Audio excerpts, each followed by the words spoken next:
예, 안녕하십니까. 예, 온 세상 모두가 맨정신으로 행복하기를 바라며 주부플래너 인사드리겠습니다. 반갑습니다. 예, 오늘은 날씨가 심상치가 않습니다. 심상치가 않는데 아마 천둥번개가 언제 칠지 모르는 상태로 계속 다니겠죠. 우산을 안 가지고 나왔는데요. 이거 참 하늘에 기도하는 수밖에 없겠죠. 예. 여튼 오늘 제가 다양한 분들하고 이제 연락을 하다 보니까 정말 뭐라고 해야 할까? 그러니까 아직도 저는 좁은 세계에 살고 있죠. 예, 아직도 좁은 세계에 살고 있는데 계속 그 넓은 세상을 이렇게 경험해 본다는 곳에서 참 신비로움을 느끼기도 하고요. 그러면서 이제 가장 크게 느끼는 건 사실 그런 것보다도 제가 엄청나게 많이 이제 부족하다는 거예요. 아, 내가 되게 부족한 사람이구나. 그리고 아는 것이 정말 얼마 없구나. 거의 없구나. 어디 가서 누구를 만나든 새로운 분야의 그 사람들을 만나게 되면은 그냥 유치원생인 거예요. 저게 뭔 소리 하는 거지? 네, 제가 여기서나 그냥 제가 아는 것만 가지고 아는 척을 하는 거지. 누구를 만나든지 간에 항상 이렇게 자연적으로 그러면서 배우는 자세를 취할 수밖에 없더라고요. 그래서 이게 상태가 내가 그렇구나 라는 걸 좀 많이 느끼면서 좀 인생은 확실히 배워가는 재미로 살아가는 것이 아니냐 하는 생각이 들어요. 그래서 제가 이제 뭐라고 해야 할까, 이게 젊음의 의지가 남아있는 한, 그 말도 웃긴 것 같은데 계속 젊고 싶거든요. 그러니까 뭔가 제가 발전하고 싶은 욕심이 있는 동안에는 계속 겸손한 마음으로, 그리고 이제 배우고 싶다라는 의지를 가지고 세상을 살아야 하는 것이 아니냐 하는 생각이 되게 많이 들었고요. 예, 오늘은 이 말씀을 드리고 싶어요. 제가 알기로 병원에서도 시청을 하고 계신 분들이 꽤 있는 걸로 알고 있는데 그 사실도 저는 사실 놀라웠어요. 저는 사실 제가 병원에서 지낼 때는 휴대폰 사용이 아예 금지였고, 뭐 요즘에도 이제 금지되는 곳들이 많긴 하지만 괜찮은 곳들에서는 이제 유심을 빼고 자유롭게 사용하는 곳들도 있잖아요. 그런 곳에서 이제 제 영상을 시청하시는 분들도 계시는데 좀 그분들께는 사실 일단 두 가지 측면을 좀 제가 말씀드리고 싶죠. 일단 그분들 중에서 차이점이 일단 처음으로 갈리는 게 그거예요. 여기 있는 것을 정말 나의 치료라고 생각하고 그러면서 이제 어느 정도 있어야 할지 모르겠지만 여기서 어떻게 지낼까, 그리고 이제 나가면 무엇을 해야 할까 등등을 고민하면서 그런 분들이 계신 반면 1차적으로 근데 이런 분들은 거진 이제 어느 정도 이제 의식이 이제 트이신 분들이고, 처음에 고민하시는 분들은 내가 도대체 병원에 얼마나 있어야 할지, 그리고 여기 있는 동안이 너무 답답한데 이 생활을 계속해야 하는지, 이것부터 고민하고 의심하고 내가 과연 병원에 있어야 할 사람일까, 그런 것들에 대해서 계속 의심을 가지시는 분들이 계실 텐데 사실 그거는 내가 병원에 얼마나 있어야 할지 그 기간 자체는 솔직히 정답이 없어요. 왜냐면은 저로서도 5개월 있다가 나오자마자 바로 마셨던 사람이었고, 그 다음에 다시 2달을 들어갔다 또 마시고, 또 이건 3달이었나? 기억도 안 나요. 이제 2달인지 3달인지 있다가 나오자마자 다시 마시고, 또 들어가자마자 한 달 만에 나한테 또 마시고, 안 마시겠다고 이렇게 진짜 안 마실래라고 마음 먹고서 제가 그랬던 사람이라서 그러다가 이제 마지막에 6개월 있다가 6개월 동안 진짜 독하게 마음 먹고 계속 무조건 오늘만 마시지 말자를 머릿속에 되새기자 그 생각만으로 6개월을 버틴 다음에 나와가지고 이제 성공한 케이스라, 아니 5달하고 6달하고도 이렇게 차이가 심한데 그 한 달 사이가, 그리고 일주일 사이에 솔직히 저희는 일주일 사이에 어떤 일이 벌어질지 모르는 거잖아요. 그러다 보니까는 정말 몰라요. 일주일 사이에 마음가짐도 확 달라질 수 있고 몸도 확 달라질 수 있어요. 그거는 아무도 재단할 수 없어요. 이게 정답이다라고.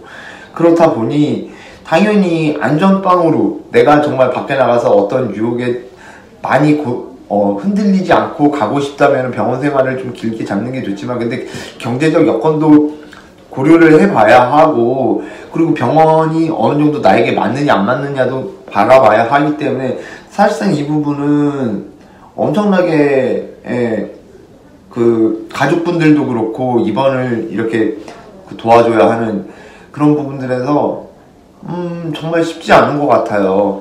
근데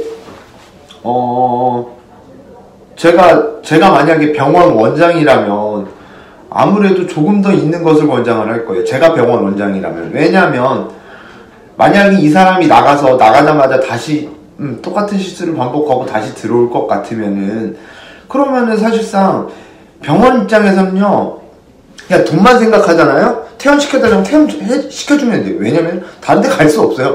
다시 돌아올 거야. 그러니까는 퇴원시켜달라고 하자마자 퇴원시켜주는 게 병원에서 이득이에요. 여러분들이 잘 모르셔서 그런데, 원장이 만약에 나에게 더 있어야 될 것 같아요 라고 말했다 그러면은, 이 사람이 지금 날 통해서 돈 벌려고 하는구나? 아니에요.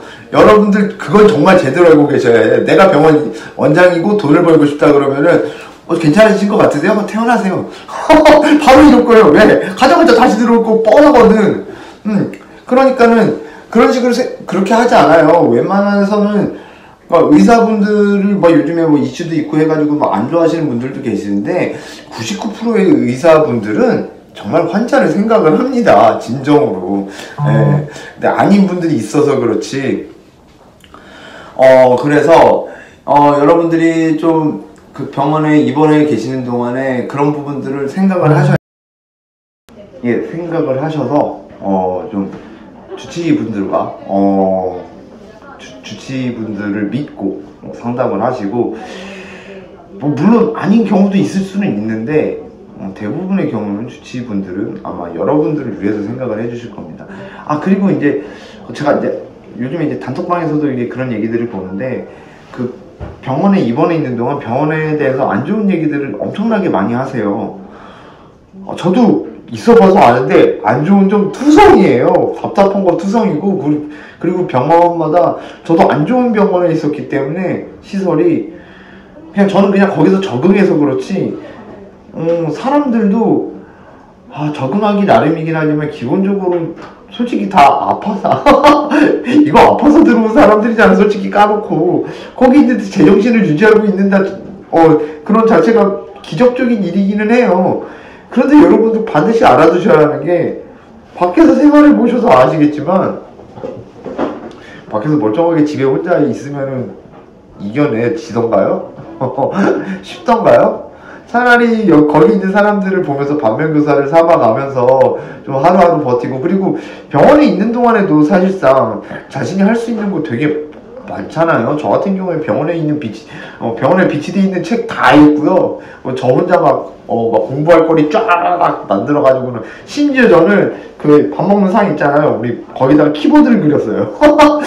키보드를 다 그려서 어릴 때 피아노 치던 그 추억 때문에, 그걸로 악보 구해달라고 해가지고 키보드를 그려놓은 걸로 악보 피아노에서 진짜 또라이였어. 정신병원인데 어때? 그런 생각으로. 저는 그런 식으로까지 하면서 시간을 때우고 지냈거든요. 운동하고, 아실 거예요. 병원 좀 다녀보신 분들은 아시겠지만은, 거기서는 흉기 소지 자체가 안 되니까 다 아령이나 이런 게 있을 수 없잖아요. 그러면은 페트병 있잖아요. 물병, 콜라병 이런 거, 거기다 물을 가득 채워서 묶어가지고 그걸로 아령으로 삼든단 말이야. 저도 처음에 거기서 그거를 3개, 4개, 5개 이렇게 하나하나씩 늘려. 처음에 저도 3개로 시작했어요. 3개가 한 4kg 될래나? 그랬는데 나중 되니까 그걸 저 12개 12개를 묶어서 있다 말이야, 덩치가. 이걸 그러면서 그거 늘리는 재미도 있었고, 그러면서 병원 생활을 했었는데, 제가 여기서 이렇게 모든 걸 쫙 다 이렇게 갑자기 머릿속에서 생각이 나는 부분이 있고 안 나는 부분이 있어서 다 이렇게 한 방에 설명해 드릴 수는 없는데, 어쩔 수 없어요. 밖에 나가서도 마찬가지인데, 나에게 주어진 상황을 즐기는 수밖에 없고요. 그 와중에 별 안 좋은 생각, 나쁜 생각 다 들 거예요. 근데 그 생각에 그러니까 매몰되지만 않으면 돼요. 그런 나쁜 생각이 나는 것도 당연한 거예요. 사람인데.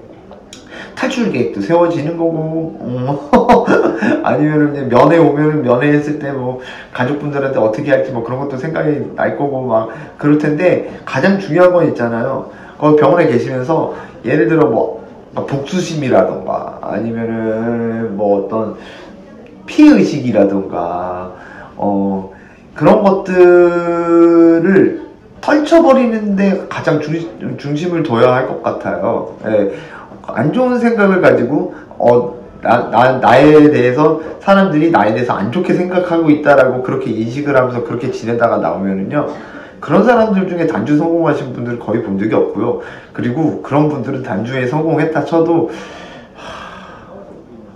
그분이 과연 세상을 좋게 살고 있을까요? 다른 분들께 피해 안 주면서 살고 있을까요? 솔직히 피해의식이 가득가득하고 부수심으로 가득가득한 상태에서 나갔는데, 그쵸?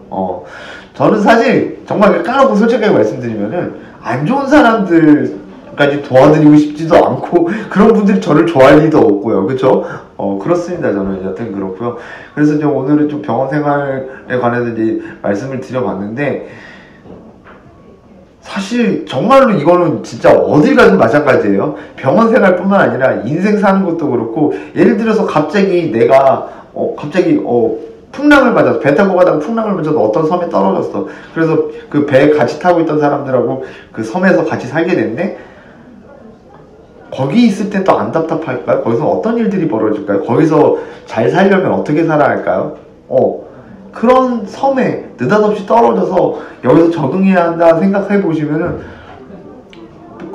뭐 그렇게 막 진짜 막 가슴이 찢어질 듯한 답답함으로 있어야 하나? 막 그런 정도는 아닐 거예요. 진짜 자기가 그 환경을 어떻게 내가 정복하느냐에 달려 있거든요.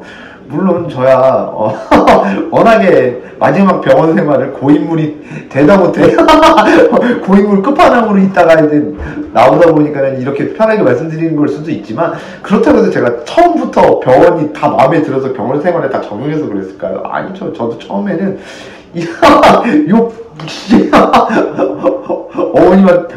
제 어머니한테 막 내가 정신병자인 줄 알아! 그러면서 막 불만 가득하고 막 내가 이런 개또라이 같은 새끼들하고 내가 여기서 어떻게 있어. 저도 그렇게 생각하고 살았어요. 그랬는데 지내다 보니까 거기서 어떻게든 내가 해야 할 걸 찾고 그리고 내가 하고 싶은 것을 찾고, 그 속에서도 그러면서 지내다 보니까 어느덧 총 1년 9개월을 생활하고 나올 수 있게 되더라고요. 그리고 마지막에 나올 때는 모두에게 정말로 거의 대부분의 사람들에게 응원과 막 그런 거, 격려 그런 거 받고, 그리고 이제 저는 이제 그 병원 근처에서 저는 노점 상인으로서 일을 했었으니까, 길거리에서 일했으니까는 병원 관계자분들 항상 출퇴근할 때마다 저도 같이 있는 거 보면서 석훈이라는 사람이 이겨내고 있구나 이렇게 다들 보고 계셨고 그랬었거든요. 그래서 저한테는 좀 마지막에는 좋은 추억이 많았는데, 그럼에도 저는 병원 생활을 그렇게 무조건 병원 생활을 하셔야 한다고 추천하진 않아요. 왜냐면은 사람에게 상처받고 사람에게 스트레스 받고 사람에게 오염되고 사람들에 의해서 내가 변화되는 게 위험하거든요. 안 좋거든. 그래서 여튼 그런 부분들을 다 복합적으로 생각해봐야 하는데, 참 그래서 한번 아프면은 이렇게 이겨내기가 힘듭니다, 여러분. 그래서 시청하시는 분들 중에 아직 병원 생활 경험 안 해보셨고, 그리고 내가 막 미친 알코올 치매라든가 진전선망급의 뭐 어떤 심각한 금단 현상을 겪어보지 않으셨다 하신 분들은, 그 꼴 보기 싫으면 내가 애시당초에 술과 멀어져야 겠구나라고 이렇게 생각을 해주시면은 정말 고마울 것 같습니다. 여튼 오늘도 오늘은 좀 일상과는 상관없는, 평범한 사람들과는 상관없는 세계 이야기를 해봤는데요. 어떻게 들으셨는지 모르겠습니다. 근데 이런 부분에 있어서 누구나 한 번쯤은 고민해 볼 수 있는 부분이라고 생각을 하니까, 역시나 이런 부분들도 좀 궁금한 점 있으시면은 언제든지 연락을 주시고요. 오늘은 영상 여기서 이만 마쳐보도록 하겠습니다. 오늘도 시청해 주셔서 대단히 감사합니다.